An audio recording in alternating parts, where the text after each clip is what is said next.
Halo semuanya, kenalin nama saya Nanda Arfiana Janti. Saya dari Prodi Kesekretariatan Fakultas Ekonomi dan Bisnis Universitas Jember. NIM akhir saya 3034. Saya di sini mengambil materi dari kelompok 3, yaitu komunikasi internal. Mungkin dari kalian masih ada yang belum tahu apa sih komunikasi internal.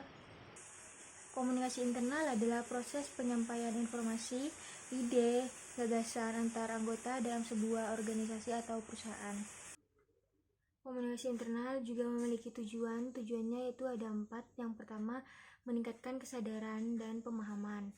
Tujuan ini berkaitan dengan upaya untuk membuka wawasan individu atau kelompok terhadap suatu isu, informasi, atau situasi.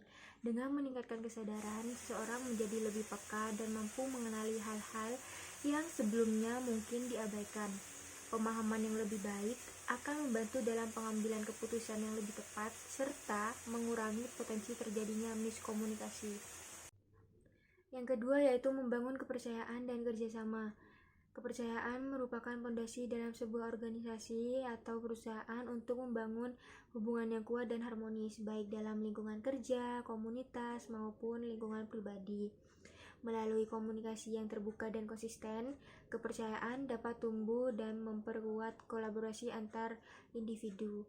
Kerjasama yang solid akan menciptakan sinergi dalam mencapai tujuan bersama. Yang ketiga yaitu mengurangi kesalahpahaman dan konflik. Banyak konflik terjadi karena miskomunikasi atau asumsi yang keliru.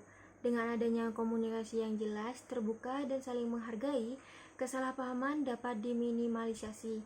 Ketika masing-masing pihak memahami sudut pandang satu sama lain, potensi konflik dapat ditekan atau bahkan dicegah.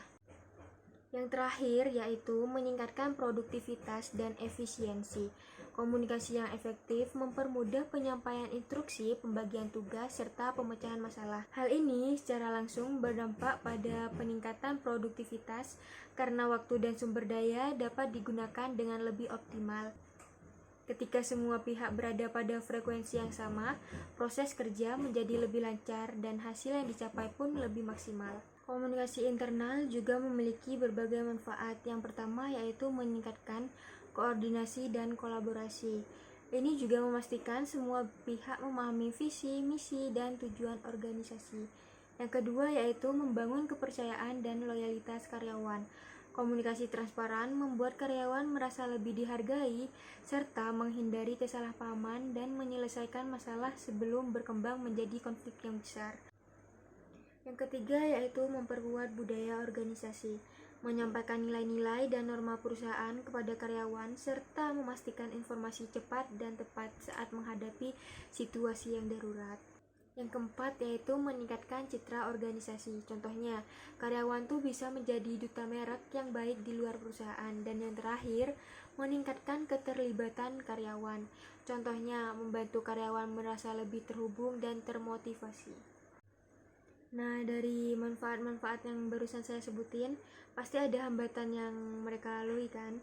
Nah, hambatan pertama yaitu hambatan teknis. Contohnya, gangguan teknologi, saluran komunikasi yang tidak efektif, dan kelebihan informasi dapat menghambat pemahaman dan respon cepat. Hambatan yang kedua yaitu hambatan organisasi. Contohnya, hierarki kaku, kurangnya transparansi, dan koordinasi yang lemah antar departemen sering menyebabkan miskomunikasi. Hambatan yang ketiga yaitu hambatan psikologis. Contohnya, perbedaan persepsi, kurangnya kepercayaan, dan takut berbicara di depan umum atau bisa membuat komunikasi kurang efektif. Hambatan yang keempat yaitu hambatan bahasa dan budaya. Contohnya perbedaan bahasa, jargon teknis, serta gaya komunikasi, itu semua bisa memicu kesalahpahaman antar individu. Hambatan yang terakhir yaitu gangguan fisik. Contohnya jarak dari tempat tinggal ke tempat kerja yang sangat jauh dan lingkungan yang tidak kondusif menghambat interaksi dan koordinasi.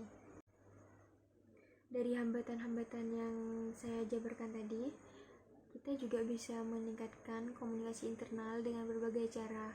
Yang pertama yaitu gunakan alat dan saluran yang efektif.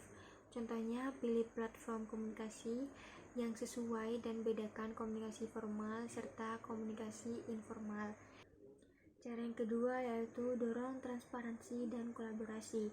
Contohnya, bagikan informasi secara terbuka, dukung kerja tim, dan ciptakan ruang bagi semua anggota untuk bisa menyampaikan pendapat. Cara yang ketiga yaitu adakan rapat dan evaluasi secara berkala. Contohnya, menjadwalkan pertemuan rutin dengan agenda yang jelas dan lakukan audit komunikasi untuk perbaikan. Cara yang keempat, tingkatkan keterampilan dan feedback. Contohnya, berikan pelatihan komunikasi dan dorong budaya umpan balik yang konstruktif. Contoh yang kelima yaitu buat SOP dan gunakan visual. Contohnya, tetapkan prosedur komunikasi dan gunakan media visual untuk menjelaskan informasi yang kompleks. Dari materi yang saya jabarkan tadi, saya bisa simpulkan bahwa komunikasi internal yang efektif merupakan elemen krusial dalam membangun fondasi yang kuat bagi kesuksesan jangka panjang perusahaan dan organisasi. Melalui komunikasi yang terstruktur dan terbuka, perusahaan dapat memastikan bahwa setiap karyawan memahami visi, misi, dan nilai-nilai organisasi. Pemahaman ini bukan hanya meningkatkan rasa memiliki terhadap tujuan, tetapi juga mendorong motivasi dan semangat kerja yang selaras. Lebih dari itu, komunikasi yang baik menciptakan suasana kerja yang penuh kepercayaan dan kolaborasi antar individu maupun antar tim. Karyawan merasa dihargai, didengarkan, dan terlibat dalam proses pengambilan keputusan yang pada akhirnya berdampak pada peningkatan efektivitas kerja dan produktivitas secara keseluruhan. Di tengah dinamika dan tantangan dunia kerja yang terus berubah, perusahaan mampu menjaga alur komunikasi internal dengan baik akan lebih adaptif dan siap untuk berkembang. Oleh karena itu, komunikasi internal tidak hanya perlu dikelola, tetapi juga diprioritaskan sebagai strategi utama dalam membangun budaya kerja yang sehat dan berkelanjutan. Sekian materi yang saya jabarkan kali ini. Kurang lebihnya mohon maaf. Wassalamualaikum warahmatullahi wabarakatuh.